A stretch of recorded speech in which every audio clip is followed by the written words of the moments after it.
Good afternoon, everybody. Welcome to Canadian music in the 80s and 90s and more. I hope you like what you're seeing. If you do, please subscribe to my YouTube channel and check out my Facebook group. I am honored to have Rob Preuss with me today, formerly of the Spoons and Honeymoon Suite, where you may know him from, but I'm sure he's done a lot more. I want to talk about that today. Thank you for joining me, Rob. You are welcome, Alan. It's great to see you. Great to meet you. Oh, finally, I'm glad I finally got to chat with you. Yeah. Um, I guess where I want to start is you grew up in Canada, I'm assuming, because hmm um Burlington, Ontario. Burlington, Ontario, the old Yep. yep, Southern Ontario, born and raised just like me. Yep. Um anyway, I guess what I want to really get started at, it might be a boring question, but where when did you really get interested in music? Like what were your first likes of music, and when did you get to the point where I got to do more than just listen to music? I want to learn to play an instrument or something like that. Well, it's weird because it's most of my life. I mean, literally my whole life, because I started playing piano when I was 5 years old. Okay. Um, well, I was almost six. Like, I can't, I won't I won't mix it up. I was nearly six. Okay. So I was a little bit older, but I had been listening to the radio as well already from that early age. And I sort of knew pretty quickly, like didn't take too many years because I literally was in my first band when I was 10 years old. So my best friend who lived across the street from me, he had put a band together and he was 11 and I was 10. And he's like, I got this band and you want to, like, everybody just sort of played instruments, I guess, in those days. It was in the early mid 70s, I guess. He was taking guitar lessons. I was taking piano lessons. And all we did, I mean, we listened to the radio. I had some records. I would listen to CKOC, the radio station in Right. Hamilton. And I was just obsessed with music. And um, I was taking piano lessons, and I think at one point, I remember specifically when I was nearly 10, we had gone to visit my cousin in Germany. We went to visit my family in Germany. My dad's family was living in Munich. Right. And I had this cousin who was 16. And he was obsessed with Elton John and Queen and the Bay City Rollers and whatever was Okay. the pop music, which I loved all that stuff as well. And I remember being on the plane ride home thinking, if I read this sheet music from these pop songs, I could like play these songs myself. And it was about a year later that my friend asked me if I wanted to join his band. And so yeah, from like 10 years old, I had been in bands. So it was sort of like a natural progression into the rest of my life because I never really thought about doing anything else. I mean, really, I wanted to learn more about music as I was growing up, but I was just in bands. And then, I joined the Spoons when I was 15, and then we were making records, and that's, then it just kind of kept going. So it was never like seriously like a conscious decision. It's just always been a part of who I am. So were you classically trained at all, or you like Yeah. did you actually learn to read music and all that Oh stuff? yeah. And Yep. So my training was between ages of 5, and I took lessons with the same teacher until I was about 17. And I did the right. Royal Conservatory method where you would start, it was a graded, went from grade 1 to grade 10, and then Hmm. you would be doing university level. And I started with the same teacher in Burlington, and I got as far as the grade 9 level Royal Conservatory. And then I was too busy with the Spoon, so I couldn't really continue it. But yeah, I was reading music. That was part of the reason that I got excited to learn pop songs was because I could go and buy the Elton John sheet music and the Queen sheet music, and I could like go, oh my God, here I'm looking at the page, and this is what I'm hearing on the radio and on the records. Right. So those worlds really got merged together. So I had the ability to read the music, but also my love of just listening to the music. They went really hand in hand. Now you play keyboards and piano, obviously, but Yep. do you play other instruments as well? Yeah, I played drums really badly, but I always loved it when I was even when I was 12, and our drummer would set up his kit in our basement and leave it. And then Hmm. when he'd leave, I put on headphones and just try to play along, but I'm not a very good drummer. I play bass guitar. Okay. I started playing bass like in the last 20 years, I guess. Because I was never really a guitar player, but I realized if I Right. just play one single note and it's the lowest note, and then it's like sort of an important thing. So I do like playing bass guitar. I'm not very good at it, but I like that because I don't know what I'm doing. So with today's technology, you can do all your own stuff if you really want to. Yeah, totally. So that's cool. So you joined the Spoons at 15, you say. Yeah. And how long did it take the Spoons to really get going? Like when would you have recorded like take us to your first Yeah, we time in a we studio recording. yeah, we did our first album. I joined the band in the fall of 1980. So they were together Mhm. for about a year before I joined. Right. Gordon, Sandy, and Derek, and their old keyboard player named Brett Wickens. They were together, and I knew who they were. Like when I was 14, my one of my friends who lived two doors down from me, his older brother was one of the co-managers of the band. And so I had always heard about them, and I was really into new wave music at that point. Like anything coming from England, with synthesizers and whatever kind of was the new sounds. So we had heard about the Spoons, and I saw them play a couple times before I even joined the band too. So I was sort of a fan. But my first gig with the band was in December 1980, and then we were in the studio recording the first album like the next spring, like February or March. So they were already being a little bit courted by a record label in Toronto called Ready Records. And Okay. so when I joined, they had already sort of been in talks to say, let's get this thing happening and let's get it going. So but the timing was perfect. So that yeah, like the next spring we were in the studio in Hamilton. And did you guys all kind of contribute to everything? Like, I mean, obviously, did you do any of the writing or did you help contribute? Like what Not contributed? not at yeah, not at that point. Because Gord had written all the songs Right. from the first year that they were together, they had amassed a whole bunch of songs. So Right. we sort of narrowed it down. And then once I joined the band, I was sort of finding my own way into it. So we had a couple of new songs which Gord had started writing when I joined the band. But I was always making up most of my keyboard parts. Gord had some ideas for some of the parts as well, but it Right. was sort of me, like getting this crash course in how to create your own music, which I loved. Right. And so by the time it came to the second album, I co-wrote a few of the songs as well, and the third album. But Gord, because he's the lead singer, he came up with the melodies and the lyrics and stuff. That's cool. So Yeah. take me to, I don't know if anyone buys DVDs anymore, but I still have this. This I is don't even, I wonder if you could. Yeah, I guess you could probably find it on eBay or something now too. probably, I guess this is two shows. Hmm. Two There shows were on two different this. shows put together. Yeah, there was one in Montreal, I guess, in 84, Yep. and one in Toronto in 82. Yep. The one So, at 82 was it was like our big release gig when we released Arias and Symphonies. right, And it was recorded up by City TV. So this was even before Much Music, right? Which is right. like, it's funny when I think about it now, like in those days, City TV would do these things they call the simulcast, and they That's would right. say, right, and you tune your TV to City TV, and you put your radio to Chum FM, and then Yeah. Chum FM would broadcast in stereo the sound of the TV show, and it was the coolest thing ever. Like that was the only way you could watch and listen in stereo. So that was what that concert was. And they just don't do that anymore with TV and Well, they don't radio need to anymore. now. Yeah, I mean they don't need to because now you can just plug in and tune in your computer with your headphones and get everything in crazy sound, right? That's true. Um, I forgot where was the venue for that one? The one Uh, in 82 was at in a club in Toronto called the Concert Hall, oh, okay. which used to be, I think even before that, it was called the Masonic Temple. And Oh, like okay. apparently Led Zeppelin played there in 69, and it had a very, very famous history as well. That's But where but Mike then in Bullard the did his show, right? yes, exactly. That's right. Because Yeah. then it was Okay. a CTV studio. But in that period, it was called the Concert Hall. And it was a cool place too. I saw Kraftwerk play there, and we opened for Simple Minds there in Oh, 81 as great. well. Yeah, it was super cool. That's awesome because I guess that was been some of your influences too. Because I hear a lot of influence in the Spoons music, so it must have been something to open up for Simple Minds. Oh my God. It was like every, we were so lucky with some of the bands that we got to play with because it was just opening our eyes and ears to like the sounds that were happening. And it was all feeding us for inspiration. Like we did shows with Orchestral Maneuvers in the Dark as well. Wow. And when we opened for them, we are like, man, we need to add more. We need to put more synthesizers in our songs because this is great. This is the way of the future. And I was like, woohoo, perfect for me. So yeah, we did OMD, we did Simple Mind shows. Yeah, so like it was just the perfect storm of us being in the right place and getting the right opportunities Do you remember to some make of the music. Canadian bands you toured with? Yeah, we did shows with Martha and the Muffins a lot. Okay. And their bass player ended up becoming our manager as well. So we did shows with them. We played with the Kings.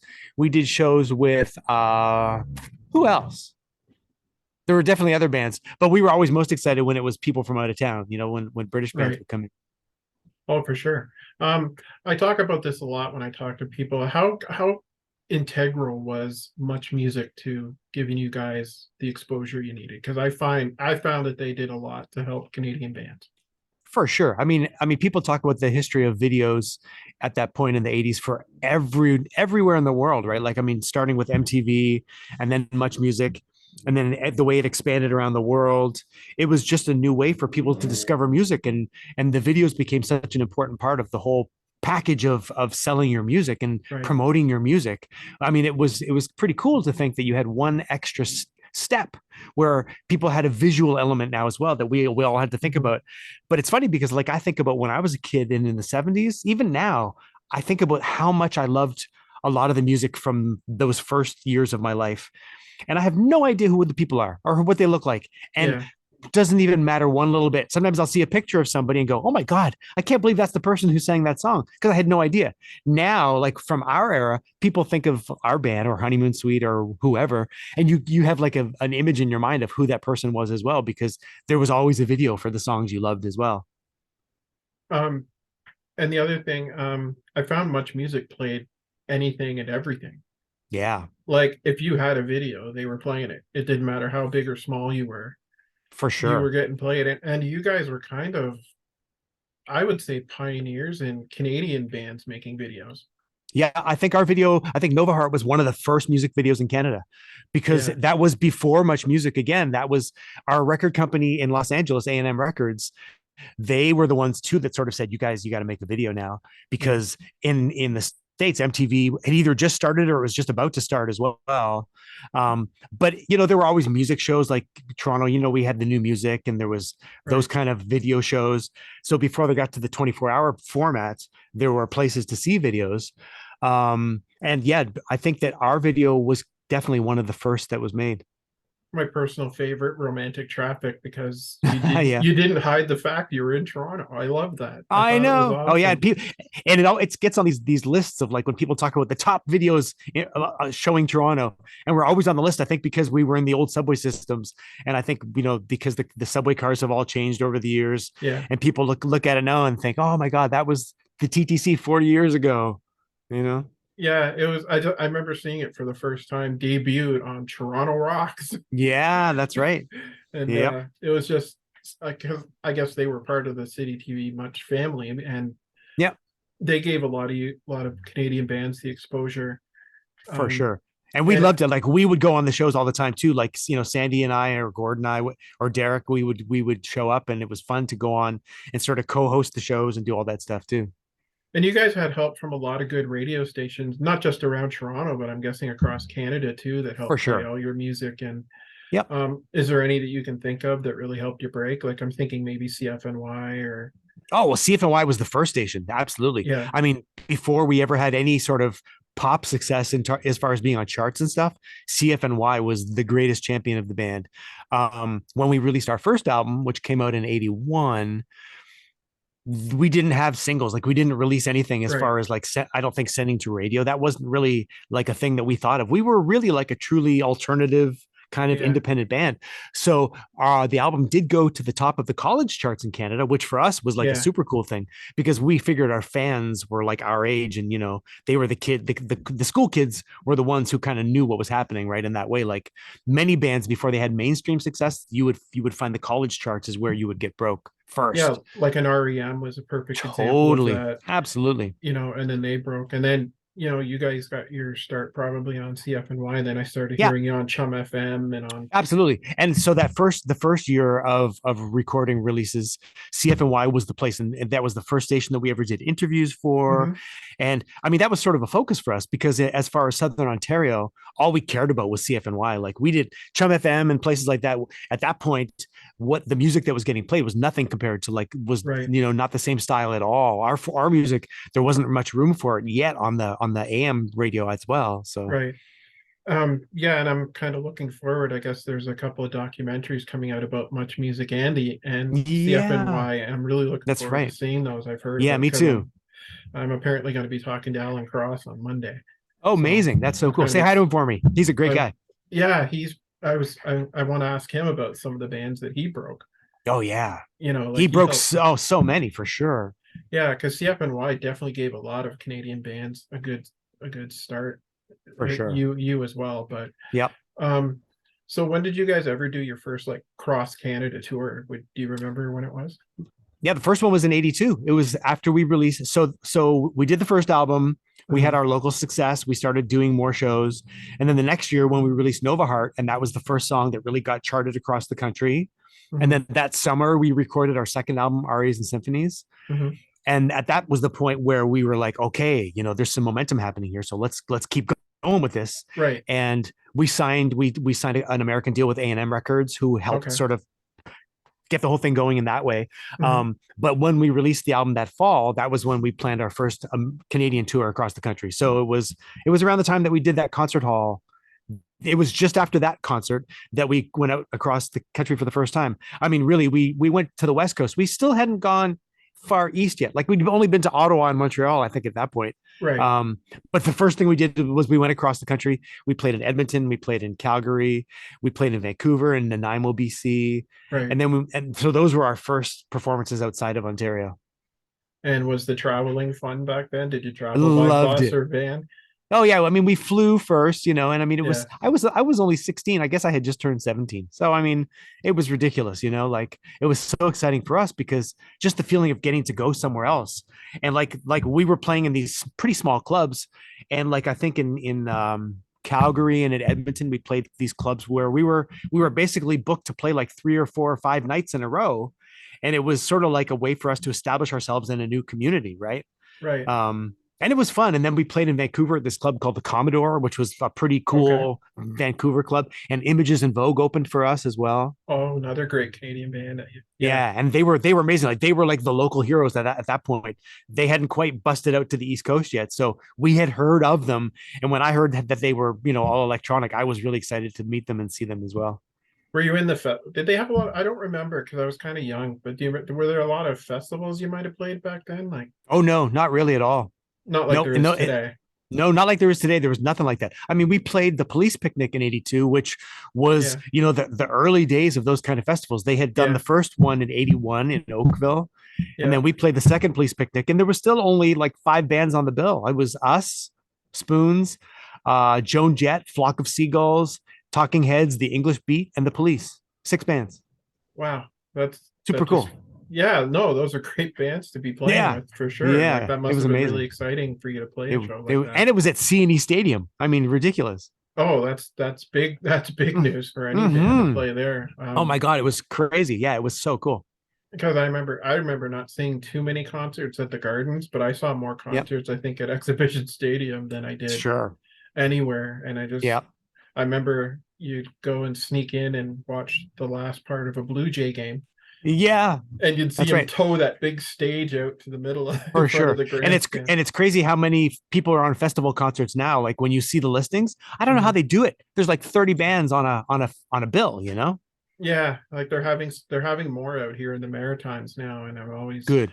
amazed at, they have the big Cavendish Beach Festival here every year, and they Yeah. started a new one. Mumford and Sons headlined it this year, and Cool. and I think they're going to be doing it next year too, and I hope they do because it's Amazing. nice to see more than just the country crowd out there. Yeah, for sure. That's great. But I mean, more bands are starting to come out here, like Big Rex coming here to Nice. Charlottetown, and Nice. I don't know if you can see Sarah Harmer was here last year. Mm-hmm. She's one of my favorite singers. Um, That's amazing. I got to get out there and play.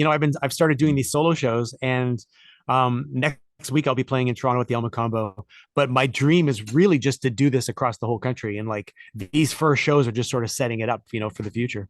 Check the trail side here in Charlottetown. It's one of the top venues here. I've We've heard of actually, that place. Yeah. yeah. Well, next week I'm actually going to see Kevin Kane and Brian Potvin play together Nice. from Isn't that Northern cool? Pikes. Yeah, like two of my favorite Canadian bands of all time, Northern Pikes. Yeah. I'm sure you've crossed paths with them a few times over your days. A little bit. They're a little bit out of my era. Like I mean, it's funny Yeah, because really between the Spoons and Honeymoon Suite, we were in a very specific time zone. Like this, mind you, over the years, as they have played other gigs and done other kind of festival shows, they've yeah, encountered more bands than I did in those early days. But like in the early days, it would just yeah. be us like touring with Haywire or Frozen Ghost or Okay. Luba, like all the specifically of that era kind of bands. I was wondering when you're gonna get to Haywire because they're from here, so Yeah, that's right. Of course. that's right too. And they did pretty well. I think they're still playing together too. They have a They few shows are. here and there. It's Yep, great to see. It's great to see all you guys still playing though too. for Um, sure. Did you do a lot of session work? Like, did you play on like other people's albums and stuff like that? Not Like, not that much. Like I always sort of dreamed that I would, but I think that I had a feeling like in the later Spoons era, and then once I left the band, and before I joined Honeymoon Suite, I sort of had mhm. this idea that maybe I try to do that kind of stuff. And I don't think I pursued it enough. And I also Yeah, think that maybe people who were actual session musicians, they would look at me and go, "Oh, he's that guy from that band. Like he doesn't really do sessions, you know." So yeah, I didn't pursue it enough, and I always felt like I would. But I've done a few things over the years. Like I played on an album for Sheena Easton, okay, when because Nile Rodgers was producing her in New York City, and I was a friend of his, and he was like, "Come on by the studio and play some stuff, you know, play on a couple songs." So that's how I ended up doing that. I played on the very first Jitters album, okay. on a couple of their songs and a couple of the early singles that they did.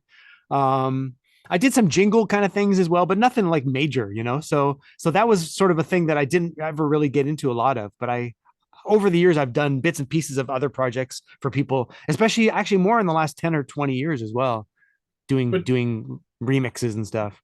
which leads me to my next question. I'm jumping ahead a little bit, but were you recruited to get into Honeymoon Suite, or did you actually audition? I auditioned. Oh, really? I thought you And I might have been passed. recruited. No, and I passed the audition. Yeah, no, they I got a phone call from their tour manager. Actually, it was a friend of mine who knew their management. And oh, look at that amazing Try picture. not to There I am. embarrass you, That's but okay. Look at all that hair. Man, oh man. But I got a call to audition, and it kind of came out of the blue, and I had left the Spoons like 9 months earlier. So yeah, I kind of thought, oh, that might be fun. So I learned all the songs that they gave me to learn. They had originally said just learn like 4 songs for your audition because they were auditioning a bunch of different keyboard players, right. and I sort of got it in my head. I thought, oh, this would be really cool to do, and I sort of like determined to myself, if I learn all the songs, maybe that'll give me a leg up on the other guys, you know. And when I got to the audition room, they said, "Do you Mhm. sing as well?" And I had never really sung on the Spoons, but I sort of thought that it's something I had started taking singing lessons, so I said, "Yeah, I Right. sing as well." So I sort of like just shut up and just said yes. It's better to say yes sometimes than just saying no, because you never know how things are going to work out, you know? So I auditioned and I got the gig. And 4 days later, it was about 4 days later, my first show with them was in Kansas City opening for Journey. Oh, wow. That would have been a big show. Jumped right into the fire again. It was like jumping onto a moving train, you know? Now, was it different to jump into they were a fairly established band at that point? Yeah, Um, I was ready for it. Like it's funny because I feel like all my years in the Spoons, you know, right. building up step by step with that band, and then leaving the band when we were at a pretty successful point. Yeah, um it let me be ready for what Honeymoon Suite was doing, because by the time I joined them, I knew what they were all about. Like, even though it was right, really, they had such great support from the record company, and they were on the road and heavy right. touring, but it was something I was prepared for. So I felt really fortunate to be able to jump in and help them keep their momentum going as well. And that was a pretty big, their third album was the one you joined in. Did you recorded with them on that Yep. record, did you? Yep. So when I joined them, they were in the midst of touring for the second album, The Big Prize. Okay. And we did a big East Coast tour. Actually, we were out East touring, and Luba was opening for us. Okay. And I don't remember who else opened on that tour. It ended up, I don't think it was Haywire at that point. They did the next tour with us. But we did a big ticket concert for Much Music at that point. Okay. We did it in Halifax, and it was a big one. Yeah, I think you can still see that on YouTube. I think I Yeah. watched it not long I ago. uploaded, I think it's my upload. A friend of mine gave me the DVD and I posted it. Oh, that's excellent. It's great that That's you on can my still YouTube watch channel. those. Because I Yeah. noticed there was a Triumph big ticket from Halifax as well in 1987 that's on YouTube Cool. now, which is Nice. even cooler. Uh-huh. I remember seeing Honeymoon Suite open for Triumph in the early 80s when they were just kind of getting started out. Wow. So Cool. that was a pretty big concert for them, I'm thinking too. That's amazing. How For long were sure. you with Honeymoon Suite? It ended up being almost 3 years. It wasn't a very long time, which is weird. Like, I think about it Yeah, now, and it was such a busy time for them and for us. Hmm. that, you know, like I said, like the momentum, you want to keep going with that cycle of being on the road, and you do all the shows. We did the Juno Awards, like in my Okay. time with the band, in this short span of time, I joined the band, opened for Journey. We did shows with Starship, and we did shows with REO Speedwagon and Ted Nugent in Michigan. And then we recorded the themes for Lethal Weapon. Right. We did some touring in Japan. We did the East Coast Canada tour, and then the next thing we were off and we were writing songs for the next album, and then we were in Los Angeles recording for like 3 or 4 months, and then doing videos, and then we did a big tour. So like in this short period of time, you have so many things happening, and it was really exciting. So really, but it really was only about 3 years that I was with the band. And if I'm not mistaken, the third album was done by Ted Templeman, was it not? Yep, he produced for us. Yep, Yeah, and he was with Van Halen for so long. So he did all the. It was was that a amazing. He little did all. nerve-wracking working with No, someone of not his really. He was. stature? It was no. I mean, it was fun. Like, you know, you take these experiences, and you feel like you're. It's like training for a game. Like if you're an athlete, Yeah. right? And you feel like I'm prepared for this moment. And so when we found out that we were going to work with Ted, we were super excited. Like, because then you think, wow, he did all the Van Halen records, he did all the Doobie Brothers records. Right. He's got this history, and so you feel like, wow, he's coming to work with us, and now you're just excited to see what you can all bring together to it as well. So he was a super cool guy. So what's some of the stuff you've been doing on your own? What kind of trouble you've been getting into on your own? Because I know you've been Well, doing some of your own stuff. Well, I mean, you know, I had many years after leaving Honeymoon Suite. I've been in the world of musical theater forever. Like I was working on Broadway Okay. for years, which is why I'm still living in New York City. But I got kind of out of that world, and I really found out that I love just like playing as a part of a collaboration with an orchestra Right. and with a show like that. And so I've been doing that. But then after so many years of doing that, I realized that what I did actually also miss is playing music that I've been a part of creating, and Right. I realized that I sort of missed being on stage in that way. And I had always wanted to do like a solo kind of a show, like Yeah. either just I had done a couple of live streams on Facebook where I would just sit in my living room at the piano and like make up a little set list and just kind of play and tell some stories and stuff. And that was sort of fun to do. And there I am. Look at that. That's coming up. Yep. And so I had a friend about a year ago who has become like my manager and my like co-collaborator in a way. And he said, you know, you got to just put this thing together and you can make it happen, make it a reality. So I've done like a half dozen shows this year so far coming up. Elmo Combo next Saturday night. If you play this before next Saturday, otherwise we'll say, man, that show was fantastic. But every show I've done, I did a couple in Oakville, and I've done one in Burlington, and I played in Ottawa last month. And everyone's been a little bit different because I keep trying to like play around with the format and see what I'm going to do. And I want to sort of play songs from all the different kinds of things that I've done, you know, whether it's Spoons tunes or Honeymoon Suite tunes, or from the musical theater world that I've been a part of as well. A little bit of everything, you know, and I don't want it to feel sort of set in stone at this point. So every time I'm sort of flying by the seat of my pants, making it up as I go along, So and it's really fun. it says Rob Preuss and friends. Yeah. Who are some of your friends that we could speak of? Anyone of note? Yes, I had Sandy from the Spoons. She came and joined me for my first show, and Okay. she's going to be with me at the Alma Combo as well. I've had some friends. I had this friend Jim Witter who was in my first band when I was 11 or 12. He's going to come at the Alma Combo as well, and yeah, really just different people. Some Facebook friends that I'd never actually met in real life that I knew were singers whose music I had loved from just hearing them online. And I said, you Yeah. know, come and let's pick some songs and do some stuff. So every time it's a little bit different, you know. I found something else looking around your. I was wondering if you could tell me about this. Drake, he came and sang with me in Ottawa last month. He's fantastic. So yeah, he's a country singer. And I Yeah. mean, he's not just country now. He does like he's doing pop music as well. But Mhm. but he was a Spoons fan when he was a kid, you know, he'd seen us play, and we became friends on Facebook, and we've done a bunch of collaborations together now. It's funny because when I played in Ottawa, Drake came and sang, and Bernard Fraser from this band Church of Trees came as well. And Okay. I've done work with him over the last 4 or 5 years, like doing remixes. And we realized that we'd never actually made music together like in real life. So it was really fun to have them come and sing on stage with me as well.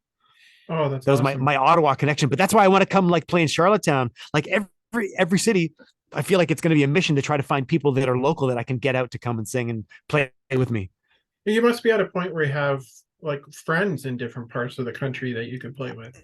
I do, and that's what's kind of cool is because then for everyone, I'm thinking like, who do I know? Who can I invite to come be with me? In that way, which is cool. I have the one guy that's been my constant now is my drummer. His name is Juice Cadis, and he plays with Mhm. Platinum Blonde as well, and Okay. he does some other kind of gigs in Toronto.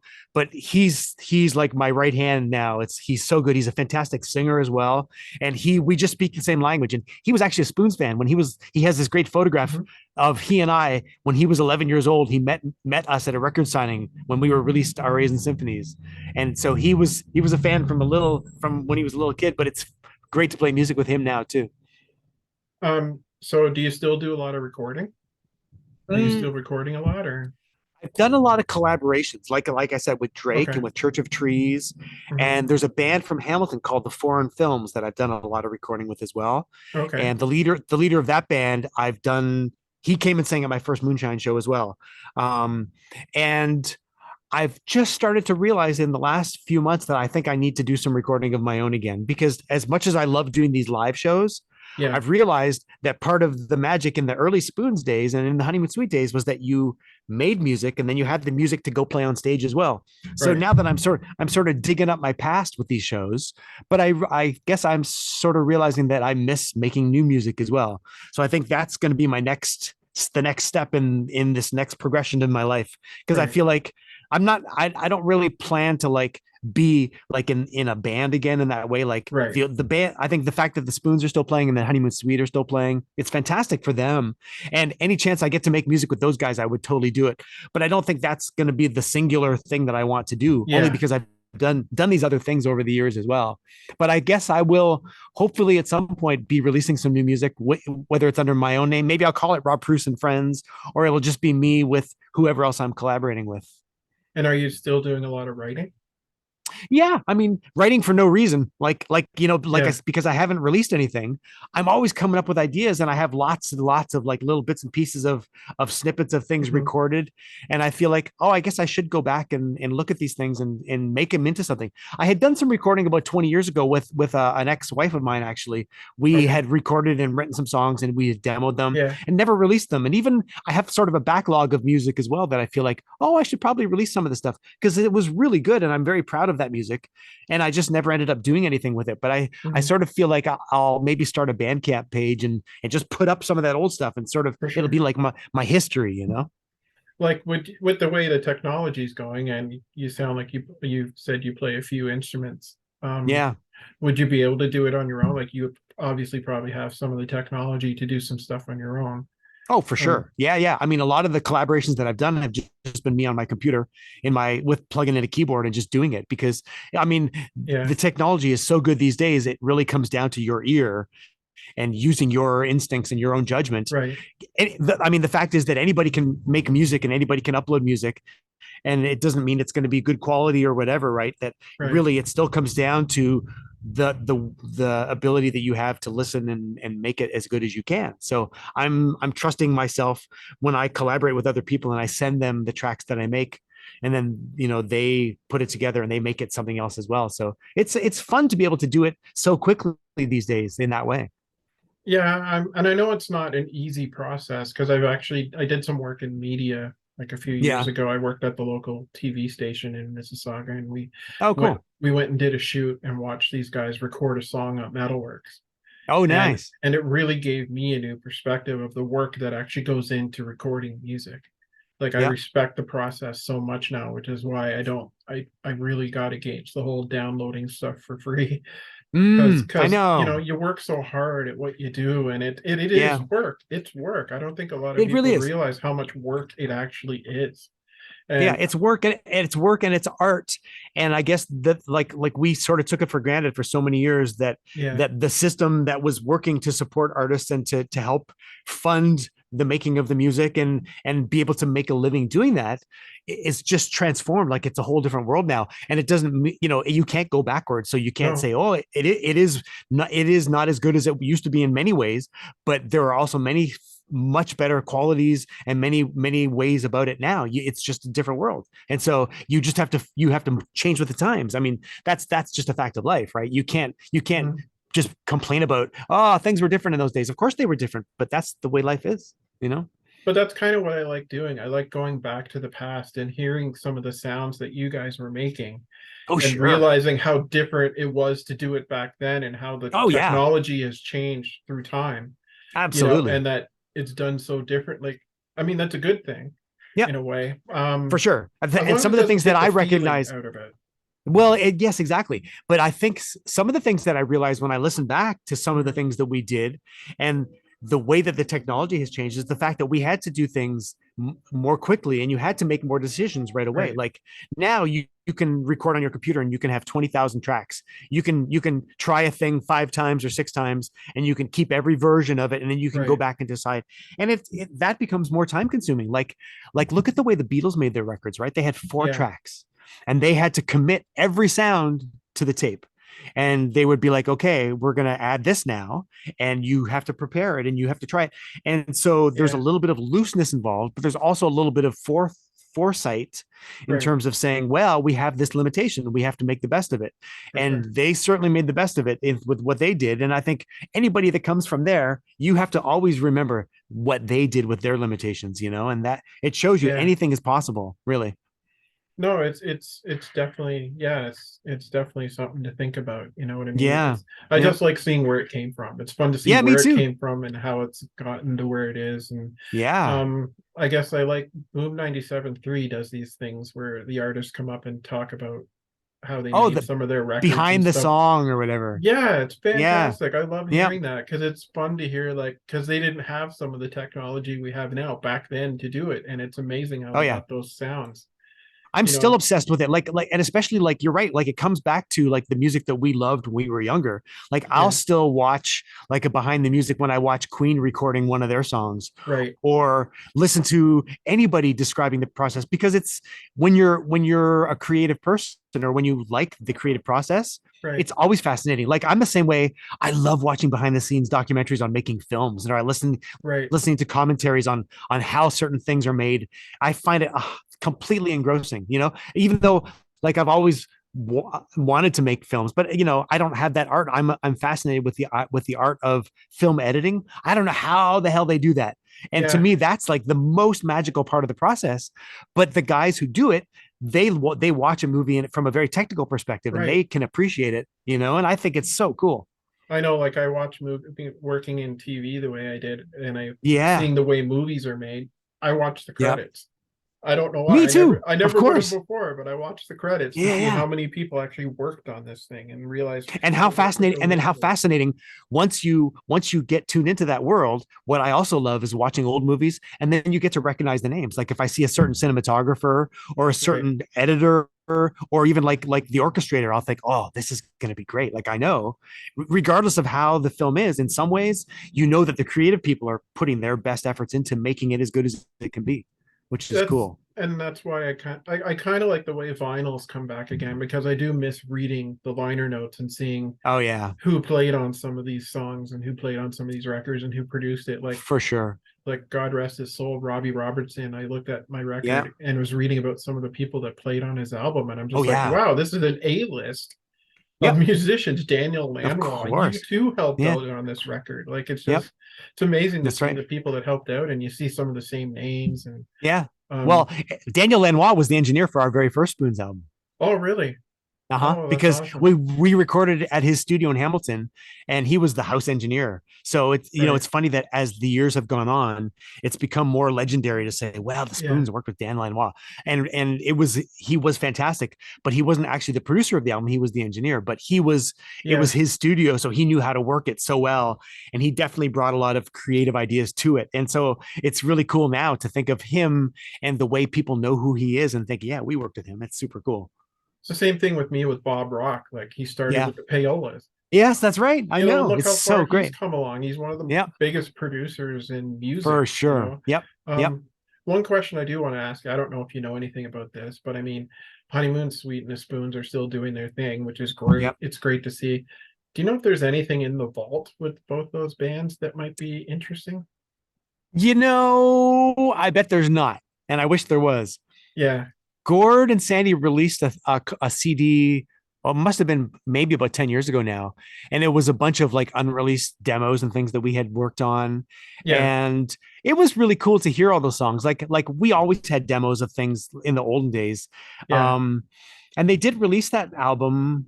And that was about it. Like as far as because even that stuff was like old cassette transfers of things. And right. there wasn't a lot of when we went in the studio to record the albums, we weren't the kind of band that spent a lot of time trying new ideas and trying different songs and Yeah, different versions and things. So there's not a lot of unreleased stuff in that way. And same with Honeymoon Suite. We sort of went in and made 10 songs. yeah, We were like, this is going to be the album. And there it is. yeah. That's the thing I'm always asking people. I don't know why, but I just Yeah. find it interesting to think if there's anything in the vaults. You know what I mean? I Like, wish there was. I know. because I know there's been a lot of stuff coming out from the Tragically Hip lately. Really. Because That's apparently cool. they have lots of stuff sitting around. Like they just released, I don't know if you've heard they did a concert, I guess in 1991 in Los Angeles. Yeah. And they released that last year, and it's probably Oh, one of the cool. best live recordings I've ever heard. No way. Like it's just That's cool. it has that killer whale tank version of New Orleans is Sinking that I always liked hearing on the radio back then. Amazing. That's And cool. it's Yeah, I guess. And I guess for us, like for both Spoons and Honeymoon Suite, the one thing that might be in the vault sort of would be like live gigs because yeah, definitely there were live things that I would even love to hear them now because we were great live. I mean with Spoons, I mean, that was the thing in those days that we would work on new songs and we would try to get a new song for a gig, right? And then yeah, you'd play it and then you'd see how it felt and how you could take it from there. And there were right. many times there were many songs that we recorded that we would play live a few times first to get a feel for it, which I think a lot of bands don't do as much these days. I mean, they should really, that's the best way to gauge Yeah. feedback is to play a song in front of people and see how it goes in that way. But that would be the kind of thing that would lie unreleased. I actually might have even some old recordings of things. I should release them You sure? Like I in my remember, own vault. I have some. Yeah, yeah. I remember seeing the Jitters at Canada's Wonderland in the late 80s, and they were doing some yeah, stuff from a new album that was coming out. It hadn't been released. And I remember yeah, loving hearing those new songs and just being so excited. I can't wait till this comes out. I gotta go get yeah, it. Like yeah, it, yeah. Well, that's what happened to us in the Spoons days too. Like in the last year and a half that Derek and I were in the band, yeah, we didn't release a new album. So we released Talkback. Talkback came out like at the end of '83, I guess. yeah, And so for like the next year and a half, we didn't release another album, but we had all these new songs that we had been working on. So our live shows were filled with new songs. In fact, even on that Montreal concert, I think on that DVD, I yeah, think there might be one or two songs that I ended up never recording with the band. And then Derek and I left the band, and some of those songs made it onto their next album. yeah, But I wasn't a part of it. And some of the songs got sort of transformed a little bit. But I always sort of wished we could have recorded those last songs. yeah. I think those DVDs, these much more retro DVDs, like the one that I was showing earlier.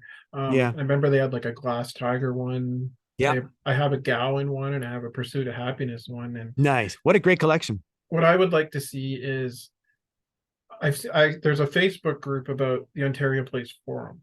Oh, yeah. And I think a lot of you Canadian bands played the forum probably Sure countless did. number of times. And they were great Oh, because yeah. they were just basically free with admission to the Oh, park. it was the best concert series ever. I loved it. Can you imagine if they could put like some kind of compilation of some of the great music that was recorded there? Oh man, that was the best place. And you're right. I forget that it was always included with your park admission. You just pay to get in the park, and there Oh, you are. it was fantastic. Like, I mean, Yep. some of the bands you saw were just incredible. Like you guys, I Yeah. remember seeing BB King there. Oh yeah. I Yeah, saw like, I saw Little Richard play there, and I saw Chaka Khan play there, and I saw oh wow, Ashford and Simpson, and oh yeah, it was ridiculous. The last time I ever played the Forum, like in the revolving stage. when the original Forum was Yeah. in 19 with the revolving stage was 1994. I think I played with the Moody Blues, which Oh, was really? crazy. So yeah, so the Moody Blues, because at that point I was already working in musical theater. I think I was playing the show Miss Saigon in Toronto, Okay. and when the Moody Blues were touring at that point, in every city they pick up an orchestra, right? Because they always wanted the big sound. It was the Yeah. band, and then they have the orchestra on stage with them. Right. And so one of the guys in our orchestra at Miss Saigon was contracted to hire the musicians, and they needed a keyboard player to be a part of the string section. So I got to do the gig, Oh, and awesome. I had to wear a tuxedo and be part Wow. of the string section. So it was the stage was sort of split off where the Moody Blues were in this section, and then back here was the orchestra, and I was with the orchestra in that part, and it was so fun. And it was like maybe the next year that they tore that whole place down. Yeah. and made the amphitheater. But Yeah. I'd be hard pressed before we end this interview. I want to hear. I've seen on your Facebook page some of your influences because I'm very impressed. Not just Canadian, like Canadian or whatever. I just Yeah. who are some of your biggest like who are some of Like your music. your favorites? Oh my God, music influences. Yeah, Oh, everything. I mean, it starts when I was a kid. I mean, I could go through my whole life and just like it's like I can picture all the music in my life that I've loved, yeah, and it starts with like whatever was on the radio, and then there was Elton John, of course, and yeah, Queen, all the 70s things. Liberace was a huge inspiration for me because sure, my grandma and my mom took me to see him at Hamilton Place when I was like 7 or 8 years old. yeah. And I was like, oh my God, he's on stage playing a piano and it's all, there's glitter and rhinestones everywhere. And he's, the people love him. And I just thought that was the coolest thing ever. And so that led into Liberace. And I mean, it led into Elton John and whatever music was on the radio with keyboards and piano, I was a fan. And then I loved Kiss, of course, when I was like Hmm. 11 or 12. I was in a band called Black Diamond, and that was based on the Kiss song. So yeah, all rock and roll I loved. And just like growing up, then getting into the Spoons era, I loved the Boomtown Rats and I loved Simple Minds and I loved Gary Newman and Thomas Dolby. Okay. And then getting into, back into the Honeymoon Suite era, I realized, oh my God, I love like all the rock and roll I loved growing up, like whether it was Led Zeppelin or anybody. Like, I'm probably like you. I probably loved we grew up loving so many different styles of music. It's because we actually heard it on the radio. We heard so much Yeah. different. Like the '80s were a real rare time because I mean, look at Yep. the year 1984. Like Bruce Yep. Springsteen, Madonna, and Prince were the top Yep. artists that year. Yep. All And totally different. totally. And Tina Turner, Yeah, and you've got Tina Turner, and then you've got Thomas Dolby, and you realize that all these eras were sort of merging together. I mean, it really was the same. Radio was kind of the same in the 70s because you right. did have a wide variety of genres mixed together as well. But I think it became something extra special with the video element as well, where a lot of people, like I said Yeah, before, people who you didn't normally know what they even looked like because you didn't really care, you just knew they sounded good together. Now you're seeing all this variety right. together as well. But Super it cool. seemed more in the '80s that when you did listen to the radio, you heard all those top artists, but you were hearing more Canadian bands mixed in For there. Like you sure. were hearing the Spoons, Glass Yep. Tiger took off, Yep. Honeymoon Suite took off, Yep. Rough Trade, Frozen Ghost. Yeah, Rough Frozen Trade, Frozen Ghost. Ghost. You had Luba in there. Yeah, Haywire was in there. It's just the even widest variety. Zappacosta, Alfie Oh yeah. Zappacosta, one of my favorites too. Very Yep. talented guy.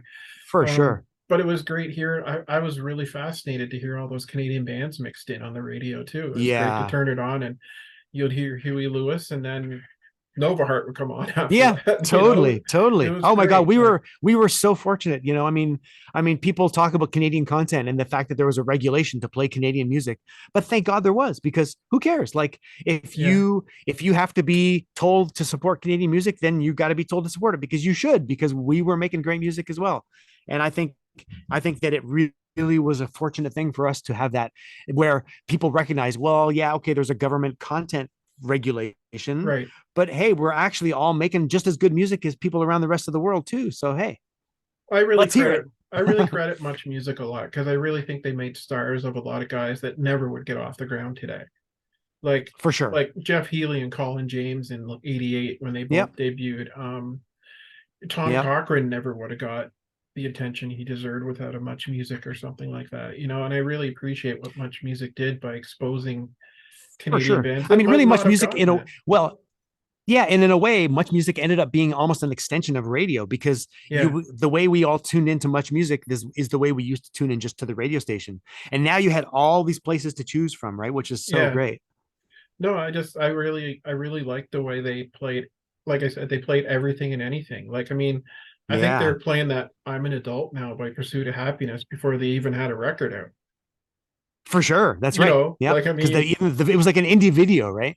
yeah, like I mean, but who else was doing that? MTV probably Yeah. didn't do that for a That's true. band. And didn't I think even the Bare Naked Ladies got that start with the Much Music Speakers Corner, right? That's And they right would too. Yeah, like they made their own cassettes and things, and they were starting as a true indie band at that point. But then they would go on, and you'd see them in that way, and I'm sure record companies were noticing them and going, "Who are oh for these guys? sure. This is really fun." And now everybody does that now. They can do their Yeah, own releases now. They can put it out online. They can make it right. like you can work in your own on your own Yeah. pace and do what you want and Yep. release it when you want to. So And I now mean, there's too much. And now nobody knows anymore where to tune in because now there's no filters, which is a good thing and not a good thing because now you have to trust your yeah, own judgment or you have to trust the people in your community, in your feed, I guess is the way yeah. right now to do it. So But there's so much great music out there that yeah. doesn't it's not on the radio anymore. Right. It's online. If you look Yeah, around, you'll find some really great stuff out there. And that's what for sure. I kind of like about it. But like you said, it's not, back then you had to get your video on Much Music Yeah. or something to get, but now you Right. just, you send a YouTube link to somebody and you're like, wow, what a Yep. great band kind of thing. Yeah, that's true. Exactly. It's good and bad, like you said. Yeah. But there sure is, I mean, to me, there's more good music than ever because we also have the whole history of music behind us as well. Like I'm still excited every week, like on Spotify, as much as I can bitch about Spotify and the way that they pay or don't pay all of us creators.